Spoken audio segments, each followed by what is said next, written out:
बिस्मिल्लाहिर्रहमानिर्रहीम। अस्सलाम वालेकुम नाज़रीन, आप यूट्यूब चैनल देख रहे हैं। मैं इमरान खान हूं। सबसे पहले पाकिस्तान और कुछ ना करे, ईरान से पेट्रोल लेना शुरू कर दे, तेल लेना शुरू कर दे सस्ता। अभी पता चल जाएगा सारी दुनिया को और उसमें ईरान का फायदा भी हो जाएगा और दुनिया को मैसेज भी चला जाएगा। लेकिन पाकिस्तान ऐसा करेगा नहीं। पाकिस्तान अभी किसी किस्म के भी आलमी सतह के ऊपर पंगे के मूड में नहीं है और ना ऐसी पोजीशन में है।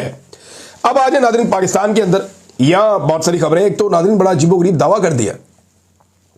एक तो ये पढ़े लिखे नहीं है हुकूमत के लोग और ऊपर से ये कोशिश भी नहीं करते। इमरान खान साहब ने कहा था, यानी मरियम नवाज की हुकूमत ने दावा कर दिया कि इमरान खान के दौर में पेट्रोल 400 रुपए लीटर था। हम रोटी को चोची कहते हैं।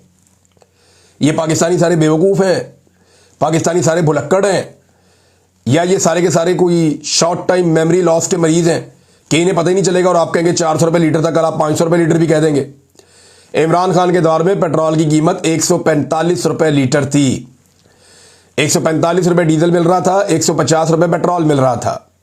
और मुंह उठा के कह रहे हैं ये लोग कि 400 रुपए लीटर इमरान खान के दौर में पेट्रोल था, अब हमने सस्ता कर दिया। नहीं जी नहीं, आपने महंगा कर दिया। डबल कीमत पे आप पेट्रोल बेच रहे हैं।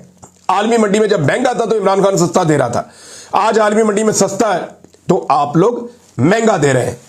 यास्मीन राशिद साहबा ने एक स्टेटमेंट दिया अपनी कैद को लेकर और ये उनका बड़ा इंपॉर्टेंट स्टेटमेंट है। मैं पहले आपको ये बात बता भी चुका हूं कि एक्चुअली यास्मीन राशिद साहबा को जो अंदर रखा गया है वो नवाज शरीफ की ख्वाहिश में रखा गया है।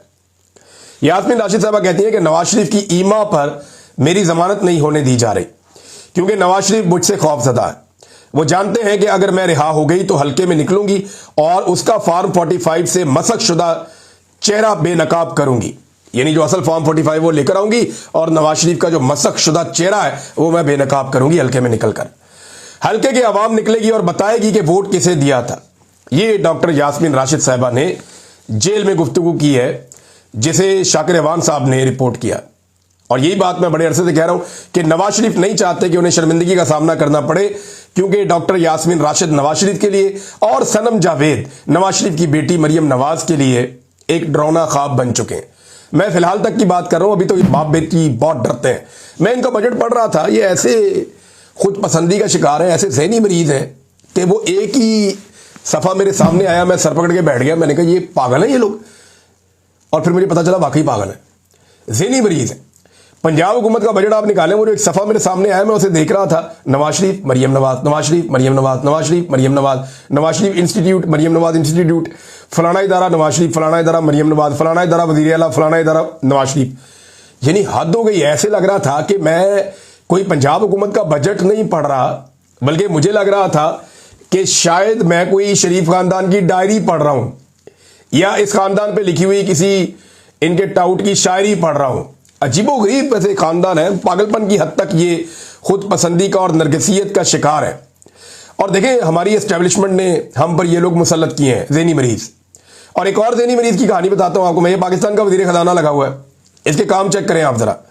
वो कहता है जी पाकिस्तान का बच्चा बच्चा अमीर है, हर घर में 3 तरह के खाने तैयार होते हैं, गरीब भी 2 वक्त महंगा चिकन खाते हैं, अगर आप टैक्स नहीं देंगे तो कौन देगा। ये वज़ीर ख़जाना है। पाकिस्तान में इस वक्त 45% लोग गुर्बत की लकीर से नीचे चले गए। आधे पाकिस्तानी इस वक्त गरीब है। लोग बिजली के बिल जमा नहीं करवा पा रहे, गैस के बिल जमा नहीं करवा पा रहे, बच्चों के स्कूलों की फीसें जमा नहीं करवा पा रहे, लोग उधार ले लेकर गुजारा कर रहे हैं, लोगों की दाल रोटी नहीं चल रही है, एक टाइम का खाना पकाना मुश्किल हो गया है। और ये शख्स क्योंकि देखे ना इसका आवाम से ताल्लुक ही कोई नहीं है, ना कभी ये वोट मांगने गया, ना कभी इसने वोट मांगने जाना है, ना इसका पब्लिक से ताल्लुक है, ना इसको कभी पब्लिक ओपिनियन या उनकी हालत का पता चलेगा। ये तो एसी वाले दफ्तर में बैठने वाला बंदा है। इसको तो जो आगे बाबू बता देंगे टाइयां पहन के तो ये कहेगा जी ऐसे ही मुल्क चल रहा होगा। इसको तो जो कहानी आप सुनाएंगे ये उसी को हकीकत मान लेगा, क्योंकि ग्राउंड रियलिटी से इसका ताल्लुक कोई नहीं है, ये अवाम में जाता नहीं है। इसीलिए कहते हैं ना कि अवामी नुमाइंदे को हुकूमत मिलनी चाहिए ताकि उसे अवाम के दुख और दर्द का एहसास हो। जिन लोगों को ऊपर से लाकर मुसल्लत किया जाता है बंद कमरों में फैसले करके, इसीलिए तो इमरान खान हकीकी आज़ादी मांग रहा है कि मुंतखब हुकूमत आए और अपनी मर्जी से फैसले करे। अब इस आदमी को क्या पता कि आम आदमी के घर में क्या चल रहा है। वो कह रहा है जी बहुत अमीर हो गए पाकिस्तानी, मौजा हो गया, इनसे टैक्स निकलवाओ। भाई आम आदमी को आपने कमर तोड़ दी है, तनख्वाहदार तबके से आपने टैक्स छीन छीन के उसका बेड़ा गर्क कर दिया है। और जो ताकतवर अशराफिया और अमीर लोग हैं उनसे आप टैक्स ले नहीं सकते। नाज़रीन, एक और बहुत बड़ी खबर है, बड़ी ज़बरदस्त खबर है, बल्कि मैंने खबर सुनी, मैं बड़ा खुश हुआ कि पहुंची वहीं पे खाक जहां का खमीर था। और ये रिजवान गनज़ी साहब ने खबर दी है, आमिर मुगल साहब ने भी इसको रिपोर्ट किया है, वहीं से मैं रिपोर्ट कर रहा हूं कि तलत हुसैन जो एक जर्नलिस्ट है, इन्हें पाकिस्तान टेलीविजन में नौकरी मिल गई है। तलत हुसैन को पाकिस्तान टेलीविजन में नौकरी मिल गई है, और टेलीविजन पाकिस्तान का जो है उसमें नौकरी जब मिलती है तो आपको मखसूस खिदमात के एतराफ़ के नतीजे में ये नौकरी मिलती है। यानी आपको वो खिदमात देनी होती हैं और मुसलसल देनी होती हैं, खुशामद आपको करनी होती है, हुकूमत का बयानिया आपको चलाना होता है, एस्टेब्लिशमेंट के जूतों को साफ रखना पड़ता है, बहुत सारी चीज़ें मैनेज करने के बाद बिलाखिर आपको पाकिस्तान टेलीविजन में नौकरी मिलती है। ऐसे मिलती नहीं है। बहुत कम कभी ऐसा हुआ कि मेरिट के ऊपर कोई बंदा आया। हाँ, मेरिट पे लोग आए पाकिस्तान टेलीविजन में, एक दौर हुआ करता था, लेकिन अब तो मेरिट शेरिट गया। और जिस तरह के लोग पाकिस्तान टेलीविजन पे लाकर बिठाए गए हैं, उन्हें देखकर तो कानों को हाथ लगाए जाते हैं कि अवाम के पैसों से इन लोगों के घरों में पैसा भेजा जा रहा है, इनको तनख्वाहें दी जा रही हैं और इनकी जेबें भरी जा रही हैं। बहरहाल एक और शख्स वो जिस चीज़ के लिए मुस्तहिक था वो चीज़ उसको मिल गई है। नाज़रीन, PIA की खरीदारी के लिए पाक फौज का एक इदारा है, फौजी फर्टिलाइजर है, उसने भी अब ख्वाहिश का इजहार कर दिया है। लेटर जो है सर्कुलेट कर रहा है। अंदाजा करें आप, एक इदारा दूसरे इदारे को खरीदेगा। मैं इसके ऊपर तफसील से बाद में बात करूंगा, ये पाकिस्तान में एक्चुअली हो क्या रहा है और ये किस किस्म का एक मॉडल पाकिस्तान में चल रहा है। लेकिन एक बड़ी कार्रवाई जो तुर्की के जो हैकर्स हैं उन्होंने की है, वो भी मेरे सामने आई। मैं चाह रहा हूं ये आपको दिखाऊं, ये बड़ी इंटरेस्टिंग खबर है। तुर्की के जो हैकर्स हैं उनका एक ग्रुप है, उन्होंने इसराइल का जो सिस्टम है जो मिसाइल के लिए अलर्ट जारी करता है उसको हैक कर लिया, और इसराइल के अंदर जगह जगह उन्होंने चलाना शुरू कर दिए हूटर्स, सायरन चलाना शुरू कर दिए, खतरे के सायरन।